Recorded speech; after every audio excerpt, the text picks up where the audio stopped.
Plan की बांग्लादेश की अंतरिम सरकार के मुखिया मोहम्मद यूनिस भारत के खिलाफ बड़ी साजिश रच रहे हैं। बांग्लादेश की जेल में बंद आतंकियों को रिहा कर रहे हैं और रिहाई के बदले शर्त रखी जा रही है, भारत में घुसपैठ करो, आतंकी हमले करो। कुछ दिन पहले बांग्लादेश में जमात उल मुजाहिदीन के 9 आतंकियों को रिहा किया गया और इनके सामने भी घुसपैठ की शर्त रखी गई है। यानी कि साफ है कि मोहम्मद यूनिस के राज में बांग्लादेश भी पाकिस्तान की राह पर चलने लगा और इसका एक और सबूत तब सामने आया जब मोहम्मद यूनिस जमात उल मुजाहिदीन के आतंकी गुलाम सरवर राहत के साथ नजर आए। आतंकी गुलाम को लेकर आईना घर में घूमे। इस तस्वीर के सामने आने के बाद यूनिस की मंशा भी साफ हो गई। उनका हाथ आतंकवादियों के साथ है, लेकिन सवाल यह है कि आखिर आतंकवादियों पर मोहम्मद यूनिस का प्यार क्यों उमड़ रहा है? यूनिस आतंकवादियों के रहनुमा क्यों बन रहे हैं और क्या वो जिहादी आतंकियों की कठपुतली बन गए हैं? आज इसी मुद्दे पर चर्चा करेंगे। कई खास मेहमान मेरे साथ जुड़ेंगे, लेकिन उसके पहले एक खास रिपोर्ट आपके लिए।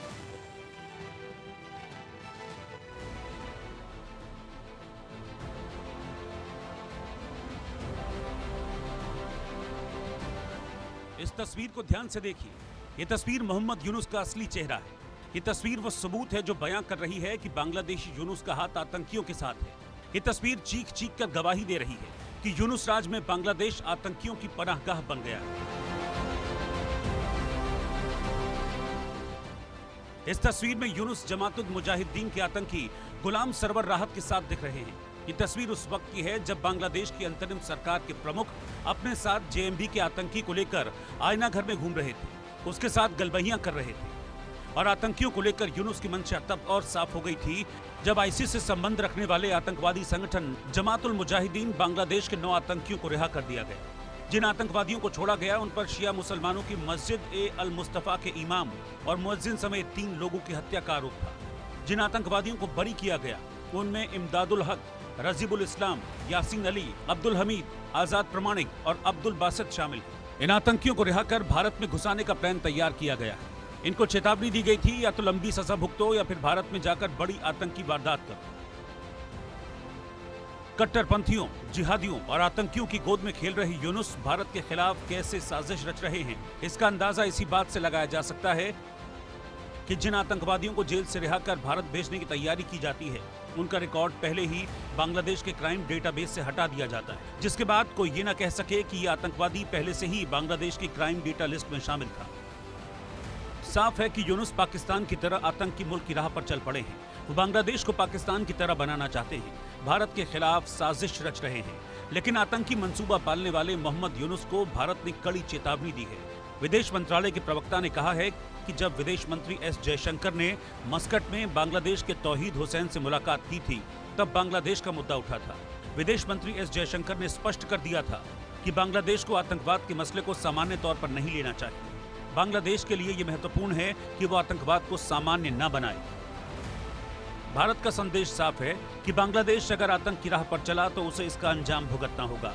उसका हाल भी वही होगा जो पाकिस्तान का हो रहा है। आतंकियों को पालना यूनुस को बहुत भारी पड़ेगा। Bureau report, India news.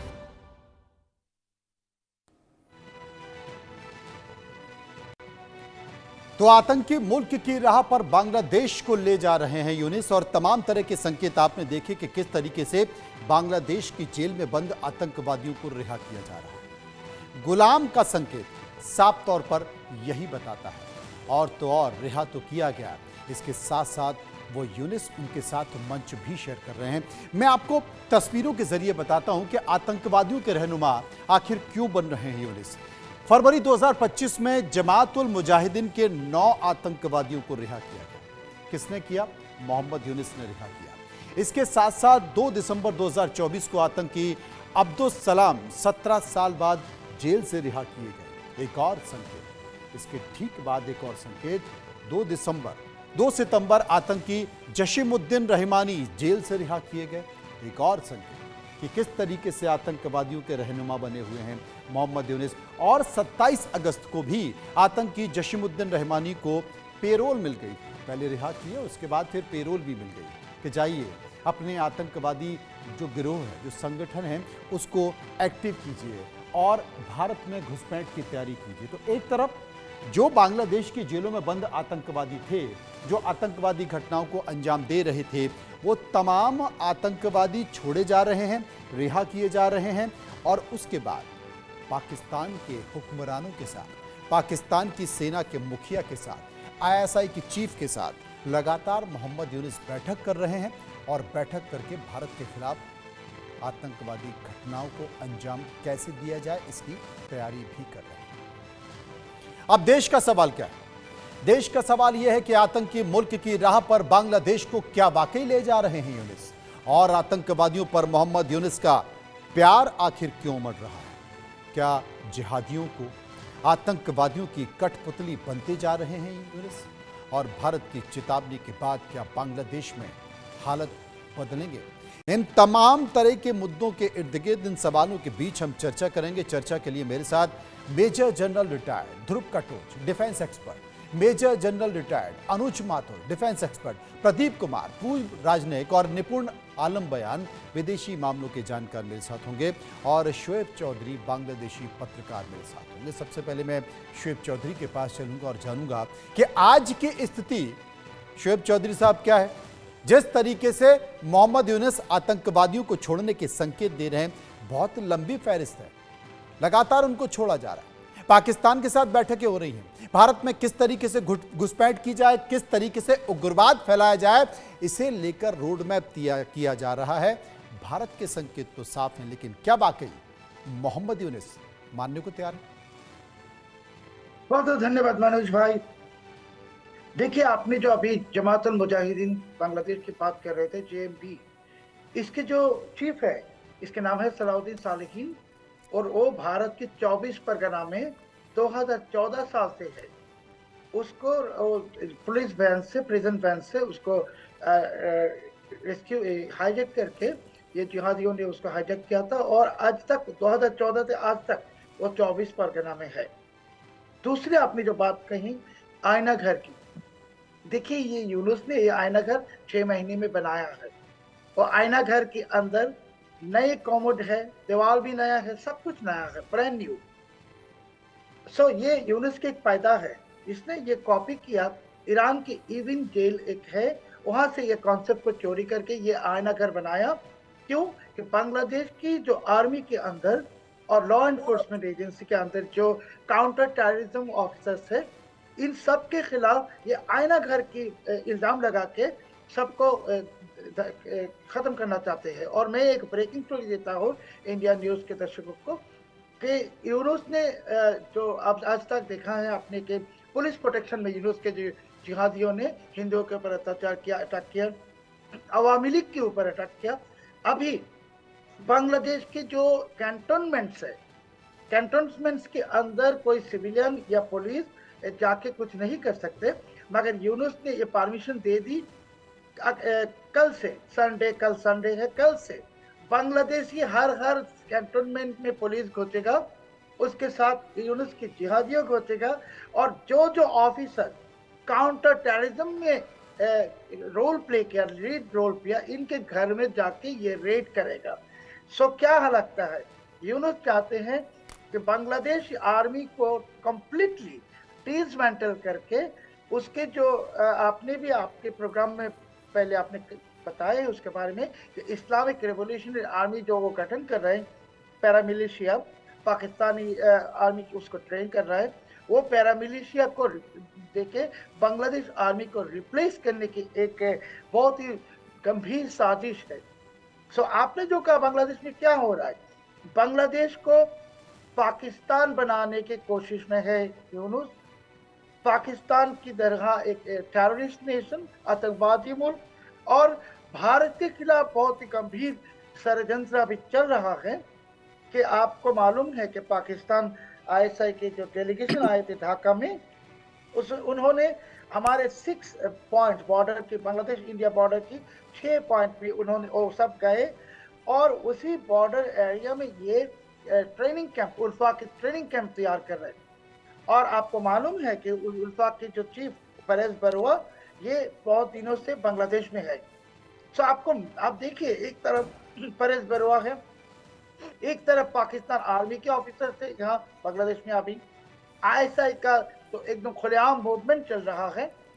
सो क्या हो रहा है कि एकदम ओपनली ये जो क्या कहते हैं टेररिज्म को प्रमोट और पैट्रोनाइज और नरिश करने की प्रक्रिया चल रही है। ये बड़ा संकेत, असल में हम समझना भी चाहते थे, इसलिए मैंने आपको शुरुआती दौर में लिया कि हमारे पैनलिस्ट एक बार समझे कि बांग्लादेश की सरजमी में आखिर चल क्या रहा है, वहां घट क्या रहा है, पाकिस्तान की सेना, पाकिस्तान की आईएसआई वहां खुलेआम क्या कर रही है। अनुज माथुर साहब मेरे साथ मौजूद हैं। अनुज माथुर साहब, क्या कहेंगे इन परिस्थितियों को?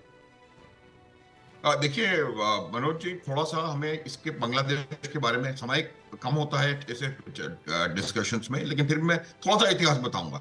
बांग्लादेश का जो इतिहास है वो 71 में शुरू हुआ। मैं 75 से बात करूंगा। 75 से लेकर के 1990 तक कई बार कूच हुए, कई बार उनको अपदस्थ किया गया, जेल किया गया, असैसिनेशन हुए, मारा गया, और एक बहुत जबरदस्त एंटी इंडिया सेंटिमेंट और स्टांस वहां पर क्रिएट किया गया। 1988 या 90 में उसके आसपास बांग्लादेश को इस्लामिक स्टेट भी घोषित कर दिया गया। उसके बाद थोड़ा सा डेमोक्रेटिक प्रोसेस वहां शुरू हुआ। फिर आप देखेंगे कि फिर दोबारा इस प्रकार से वहां पर इलेक्शंस को, इलेक्टेड गवर्नमेंट्स को ओवरथ्रो किया गया। तो ये जो वहां की परिस्थिति है वो ये है कि वहां का जो आतंकवादी, जो जिहादी हाथ है, वो हमेशा से इसके ऊपर, बांग्लादेश की उसके ऊपर कहीं ना कहीं हावी रहा। अब 2009 या 7 से लेकर के और 2020 तक का जो पीरियड था, उस पीरियड में बांग्लादेश ने एक इकोनॉमिक डेवलपमेंटल एक्टिविटी देखी, जिसकी वजह से बांग्लादेश बहुत तेजी से आगे बढ़ा और वहां के लोगों को लगा कि ये अब जरूरत है कि डेमोक्रेसी की ताकत को पहचाने। फिर 2020 में कोविड की वजह से इकोनॉमी का ध्वस्त होना, और उसके बाद दोबारा इस प्रकार की हालात का बनना, ये तमाम चीजें जो हैं वो कहीं ना कहीं इसकी पूरी एक्टिविटी के पीछे हैं। आप इसको देखेंगे कैसे शुरुआत हुई। ये छात्र मूवमेंट क्यों हुआ? वो इसलिए हुआ कि जो शेख हसीना ने रिजर्वेशंस खत्म किए, उसको वहां के कोर्ट ने रीइंस्टेट किया, उसके खिलाफ मूवमेंट शुरू हुआ, और नतीजा क्या हुआ? उन्होंने शेख हसीना को आउट कर दिया। तो ये तमाम चीजें आई। उसके बाद जिस प्रकार से मोहम्मद यूनुस ने, मैं इसलिए कह रहा हूं ये मनोज, क्योंकि ये हमें जानना जरूरी है कि मोहम्मद यूनुस का जो एनार्की उन्होंने वहां फैला रखी है, वो एक बहुत जबरदस्त प्लान्ड अफेयर था, और उस पूरे प्लान्ड अफेयर से उनको ला करके और इस इंटरिम गवर्नमेंट का चीफ एडवाइजर या हेड या जो भी आप कहना चाहते हैं वो बनाया गया। किस प्रकार से उन्होंने ये कहने का प्रयास किया कि एक जो छात्र लीडर था, उसका नाम मोहम्मद महफूज आलम और वडेवा, तो उसको जाकर के उन्होंने अमेरिका में जाके प्रोजेक्ट किया है। ये जो व्यक्ति है, this gentleman has caused the upheaval and ouster of Sheikh Hasina. तो ये तमाम बातें देखी गई। उसके बाद उन्होंने स्टेटमेंट ये दिया है कि बांग्लादेश का और भारत के उत्तर पूर्वी इलाकों का एक ट्रेडिशनल और इकोनॉमिक कल्चरल इंटीग्रेशन है, और वहां पर हिंदू एक्सट्रीमिज्म, ये कहा है, इट्स ऑन रिकॉर्ड। तो हिंदू एक्सट्रीमिज्म की वजह से वो इसको जबरदस्ती अपने काबू में रखने की कोशिश कर रहे हैं। नॉर्थ ईस्ट ऑफ इंडिया की बात कर रहे थे, तो इसीलिए वो तमाम टेररिस्ट्स को छोड़ रहे हैं। परेश बरुआ के साथ बहुत अच्छे तरीके से पेश आ रहे हैं, उसकी सजा कम कर दी, और उसको भी तैयार कर रहे हैं ताकि वो भारत के उत्तर पूर्वी इलाकों में और बंगाल, बिहार के इलाकों में गड़बड़ी फैला सकें। ये एक बहुत संजीदा और बहुत सोचने की बात है। ये जबरदस्त खतरा है। आप कहने की हम ये बातचीत कर रहे हैं कि क्या वहां पर आतंकवाद का रीसर्फेसिंग हुआ? नहीं, आतंकवादी का रीसर्फेसिंग नहीं हुआ। मोहम्मद यूनुस स्वयं एक आतंकवादी की तरह से वहां बिहेव कर रहे हैं, और ये पूरी तरह से एंटी इंडिया और रेडिकल इस्लाम फरवर के साथ इन्होंने आज की तारीख में जो एनार्की बांग्लादेश में फैलाई हुई है, वो वहां पर फैली हुई है। ये बड़ा संकेत निकल कर आया। मेरे साथ ध्रुव कटोच साहब मौजूद हैं। ध्रुव साहब, आप क्या मानते हैं? मनोज जी, धन्यवाद। देखिए, मैं